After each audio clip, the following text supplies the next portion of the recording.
Hi there, my name is Charisma Antoinette, your new favorite children's book author and librarian. And this is The Author's Heartbeat, the channel where writers go to find clarity, confidence, and community, because no one should have to walk this author's journey by themselves. And in this video, I'm going to address the elephant in the room with me and with you watching at home. And that is, being an author is hard. Writing the book is hard. Coming up with the idea is hard. Marketing the book is hard. Getting consistent sales is hard. Getting your book into bookstores. Everything along this author's journey is hard. It has challenges. And it's not always sunshine and rainbows and signing books and kissing babies' foreheads. But I don't want us to stay trapped in a negativity too long, because for every negative, there is a positive. But I know for me, along my author's journey, because I started it so young, at just 21 years old, I had to learn how to navigate those intense emotions and still keep pushing forward to be the author I am today and to be the person talking to you right now. And so I want to address, yes, being an author is hard. Your goals may not be met as soon as you want them to be met, and they may not be met in the way that you want them to be met. But it doesn't mean your goals and dreams aren't possible along your author's journey. And so I want to share the top 3 things that I've been doing that have allowed me to keep pushing forward to be who I am today and who I am going to be in the future. So let's dive into it. Number 1, the biggest thing that I did that helped me was that I allowed myself to stop writing.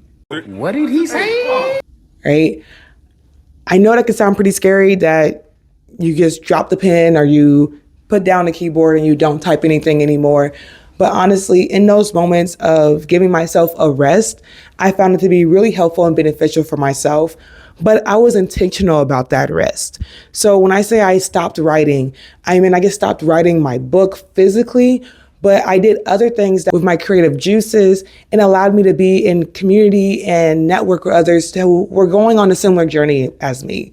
So what does that look like? So that meant I put down my pen of writing my book and I started writing for fun again, like I used to when I first discovered my love of writing. I discovered my love of writing when I was a kid, rewriting the endings of books that I read. And so allowing myself to go back to the root of why I love the overall process is because I personally love to write. So I gave myself the privilege and the permission to just write for fun again like I used to. And if I didn't feel like writing anything at all, sometimes I would just watch a video about the topic of writing like you are right now. So in that capacity, I still felt like I was still working towards my goals, but again, giving myself that mental rest from actually physically working on that project. But something else I did during my rest time is that I was intentional about networking or going to events or writing workshops so I could be around other people working on a similar project as mine. Because as I'm sure you know, being an author sometimes can feel very lonely and isolating. And so it was important for me to make sure that I was in community with other people, that I was able to see other people going through the same struggles as me, but also pushing forward. So finding workshops through Eventbrite, through talking to people, just to make sure that I was constantly being around those who were on a similar path as me. So that way, when I was ready to pick up my pen again, I was motivated by what I had seen. I was motivated by the videos I may have watched, or I just rediscovered my love of writing in the midst of me just writing for fun again. And so number 1 tip for you, when you get into a negative headspace along your author's journey, take that break. But be intentional about how you take that break so that way you're ready and refreshed to come back to the project. The second thing that I'm going to encourage you to do is to turn comparison into goals. What do I mean by that? You know how we always say comparison is a thief of joy? I'm guilty as charged. One thing I'm going to continue to do, even though I know I probably shouldn't do it, is that I doom scroll. And I do look at social media, and I have a lot of fellow authors that I follow. And while I am cheering on every author that I follow, I also do get jealous sometimes. I get jealous, I get envious, and I get sad seeing that they're achieving the things that I want to achieve, but they're hitting the goals faster than I am hitting them in that present moment.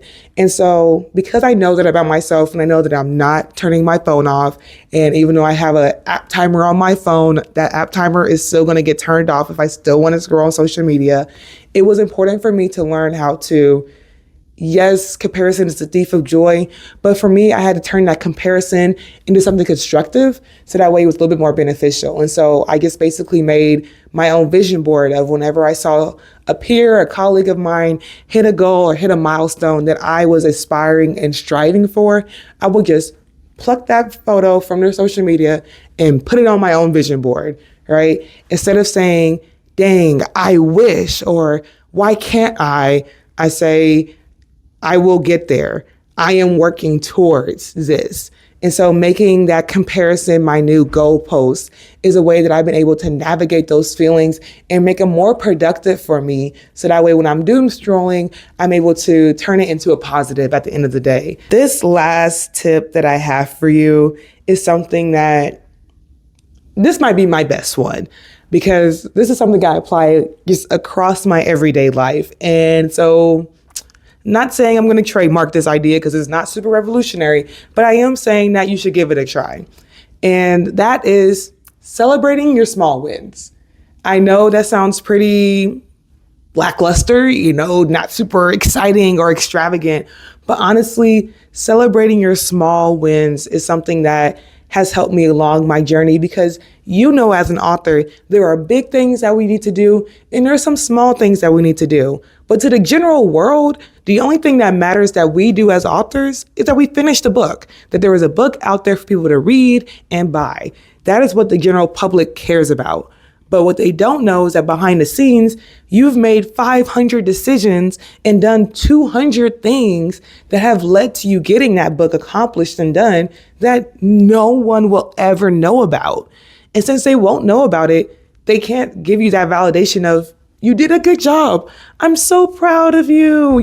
They can't give you any of that. And so you have to give it to yourself. And that has been something that I have done that has been really impactful, and I've just enjoyed it a little bit more. And it makes those moments where I'm just like stuck on such a small task that may seem insignificant to other people, but is really big and important. It makes it a lot better for me. So I remember when I figured out how to get the barcode on the back of my book because I self-published.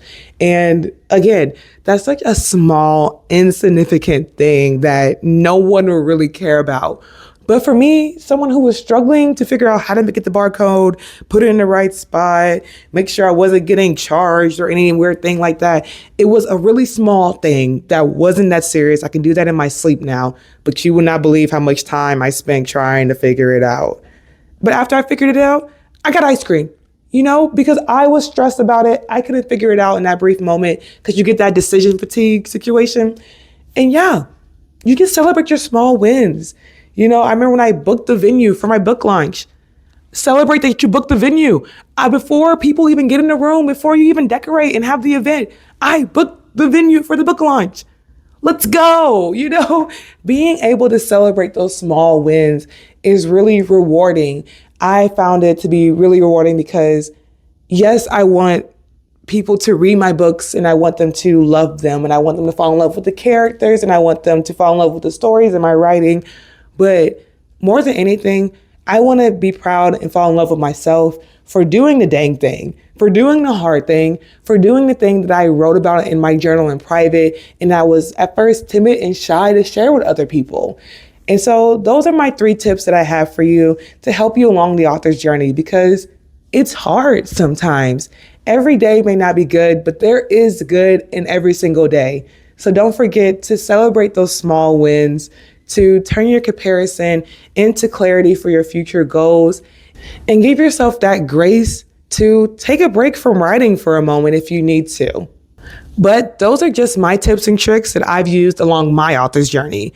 If you have other ideas and suggestions that other people can benefit from, be sure to leave them in the comments down below so that way we can all grow and learn together. Because every story is worth sharing, especially yours. I'll see you in the next video. Bye.